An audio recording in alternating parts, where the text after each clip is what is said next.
So good afternoon, everyone. I am coming on and I'm going to read the book of Daniel in the Holy Bible. Cynthia, why are you reading the book of Daniel?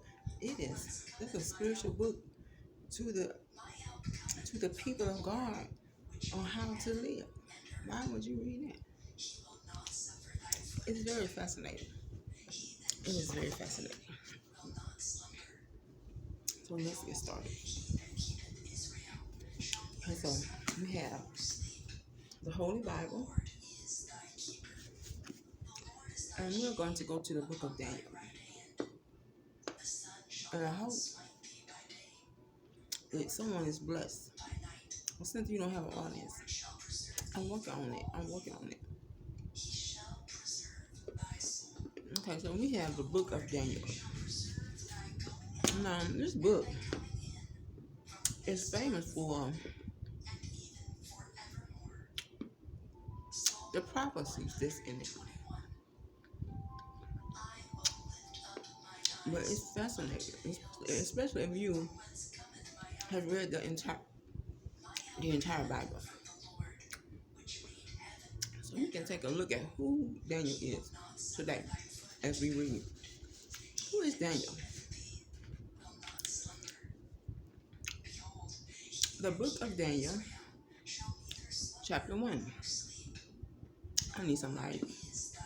In the 3rd year of the reign of Jehoiakim, king of Judah, came Nebuchadnezzar, king of Babylon, unto Jerusalem and besieged it. And the Lord gave Jehoiakim, king of Judah, into his hand, and part of the vessels of the house of God, which he carried into the land of Shinar, to the house of his gods, and he brought the vessel to the treasure house of his God. Here we see king of Judah, which is the people of God, being taken to captivity. If you recall, I said that Atalia had an 8-year-old son that inherited the throne, and she taught him to be wicked, and God was displeased. And he went to his grave early with his fathers because of his wickedness. Because of his wickedness. I want to make a footnote. Remember that. The king went to his grave early because of his wickedness. We're going to come back to that. We see that the king of Judah is being allowed to be taken captive by the king of Babylon. And I think modern day Babylon is Iraq. But I will have to find out. I don't want to say something that is not correct. Iraq or Iran, I'm not sure. One of those. So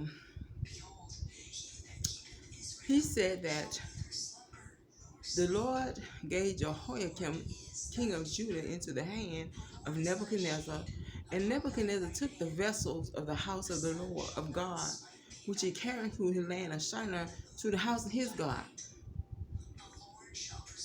And he brought the vessel to the treasure house of his God. And the king spake unto Aspenaz, the master of his eunuchs, that he should bring certain of the children of Israel, and of the king's seed, and of the princes, children in whom was no blemish, but well favored, and skillful in all wisdom, and cunning in knowledge, and understanding science, and such as had ability in them to stand in the king's palace, and to whom they might teach the learning and the tongue of the Chaldeans. What is that? Is that Arabic? The Iranians, what they speak? Arabic. I'm assuming that these Hebrew people had to learn to speak Arabic. I'm correct myself if I'm wrong. as I later do research on those facts. Now, and the king appointed them a daily provision of the king's meat and of the wine which he drank, so nourishing them 3 years, that at the end thereof they might stand before the king. Now keep in mind, I'm reading the Bible because I find it fascinating. This is a fascinating book, the book of Daniel. But keep in mind, the Bible is an instruction book to the people of God. So this is not for entertainment purposes. But like I said, I find it fascinating. Keep in mind, we are reading an instruction book to the people of God. Now, among these were the children of Judah: Daniel, Hananiah, Mishael, and Azariah. What do you mean the children of Judah? Remember I said that Jacob wrestled with the angel all night, and he said, I'm not going to let you go until you bless me. He said, so he called him Israel. He said, your name will be Israel, which means prince. Judah was one of the princes, or one of the sons of Israel. So we see that Daniel, he said, now among these were the children of Judah, one of the sons of Israel, one of the princes: Daniel, Hananiah, Mishael, and Azariah, unto whom the prince of the eunuchs gave names. For he gave unto Daniel the name of Belteshazzar, and to Hananiah of Shadrach, and to Mishael of Meshach, and to Azariah of Abednego. But Daniel purposed in his heart that he would not defile himself with the portion of the king's meat, nor with the wine which he drank. Therefore he requested the prince of the eunuchs that he might not defile himself. Now we see that Darius looked at the king's dietary meals, and he immediately rejected them. Now this could be for several reasons. The Jews follow a strict diet that God had outlined to them. It could be for several reasons.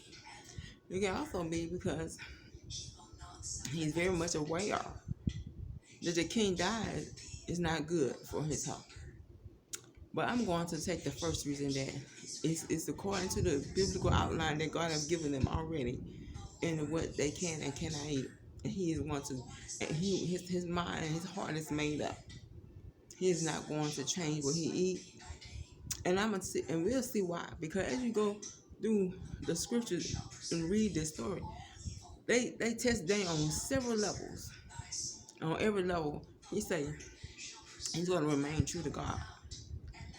So I'm going to assume that's because he wants to follow the guideline that God had instructed them and what they can and cannot eat. So we're going to assume that the king meal plan had a lot of things that were outside of the biblical guidelines.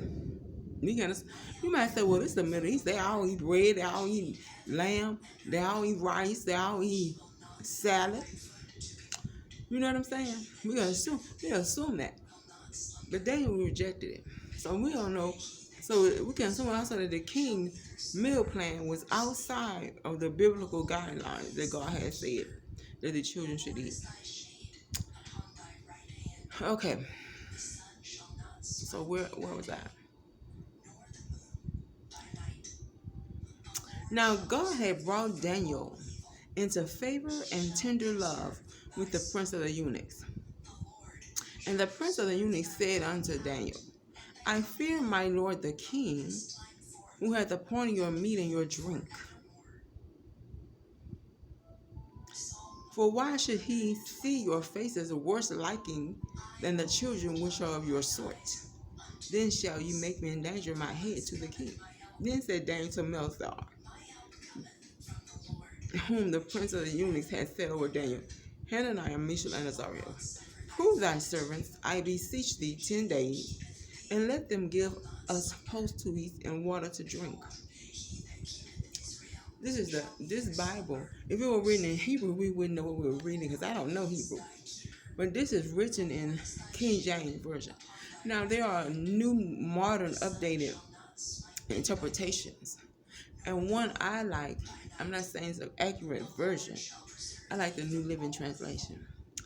But I also like one that's accurate. So I stay with the King James Version because I like the accuracy of it.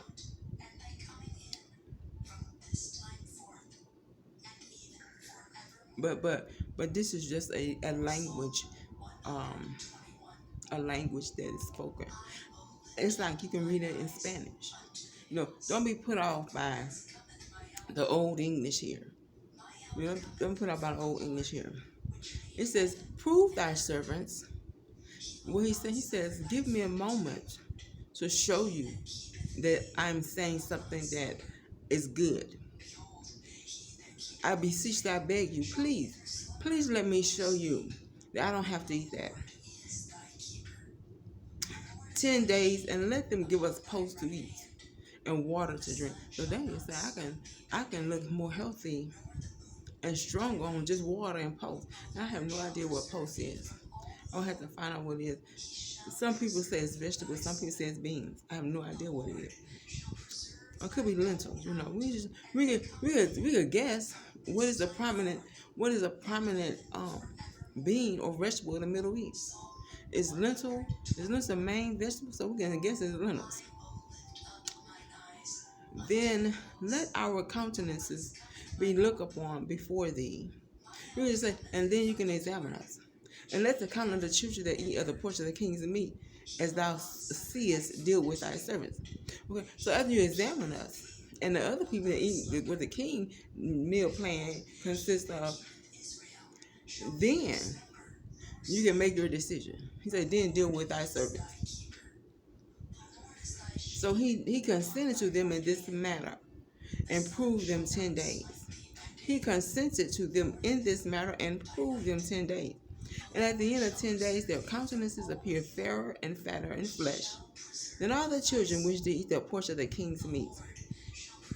Thus the Merzal took away the portion of their meal, of their meat, and the wine that they should drink, and gave them posts. As for these 4 children, they said they were nothing but posts. Lord have mercy. They might have been in training. They had their own houses. He might have very well went to the grocery store when he had his own house, or the market, the marketplace, probably an open market, and bought vegetables and fruits and bread and wine, and I don't know if the cheese was in the diet or not. You know what I'm saying? They might have had him some good food, baby. Had some roasted meat and rice and salad and wine and bread, fruit. So we see that it appears that he only ate water and post, which we assume is lentils. Because if we look at what the Middle Eastern people eat, beans are.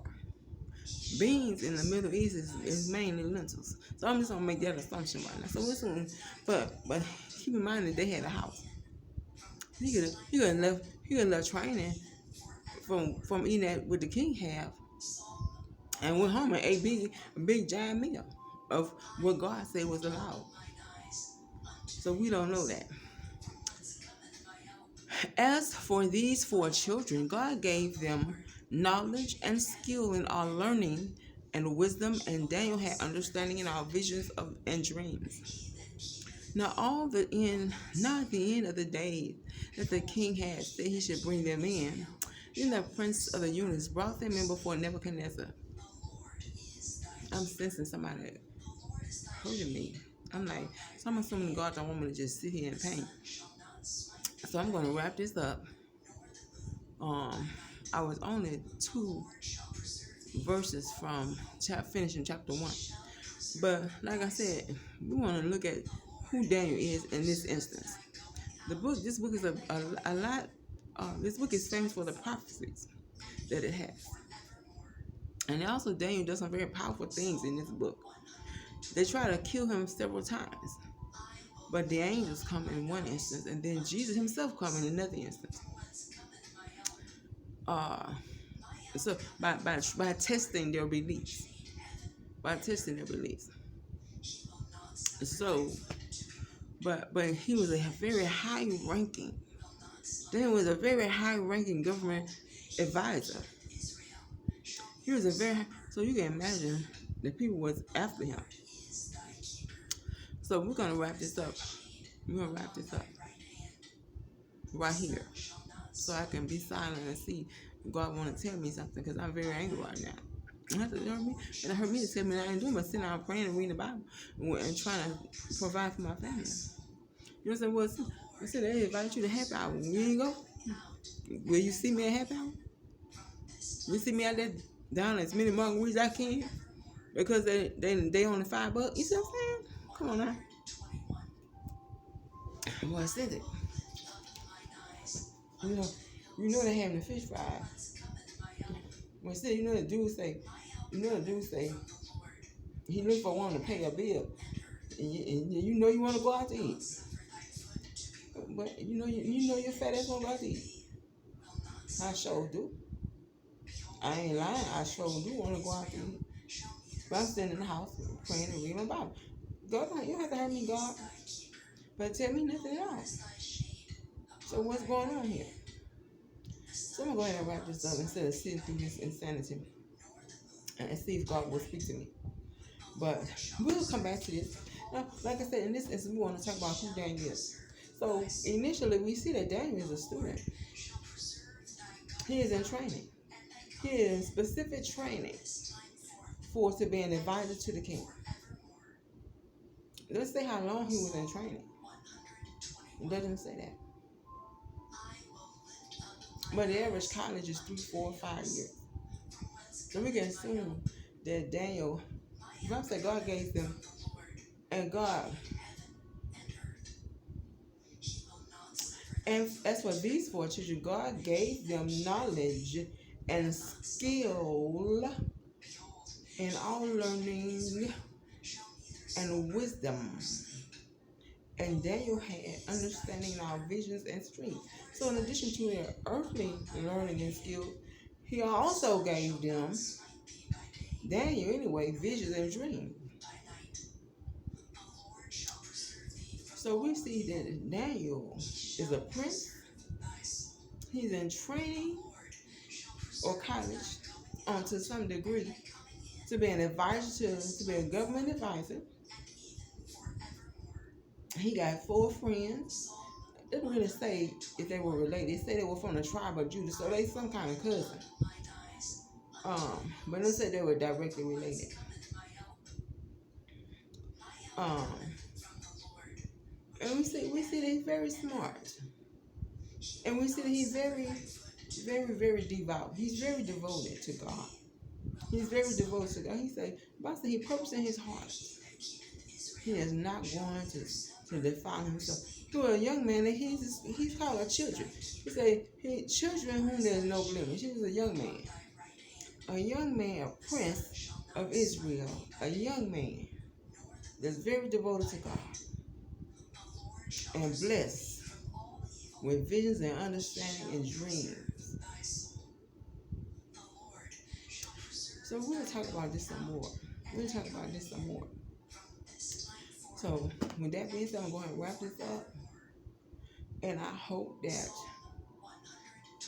you find this interesting. I'm learning something about myself. But I hope that you find this interesting. And I probably should not read a lot of worldly books. But I find certain topics needful to read sometimes,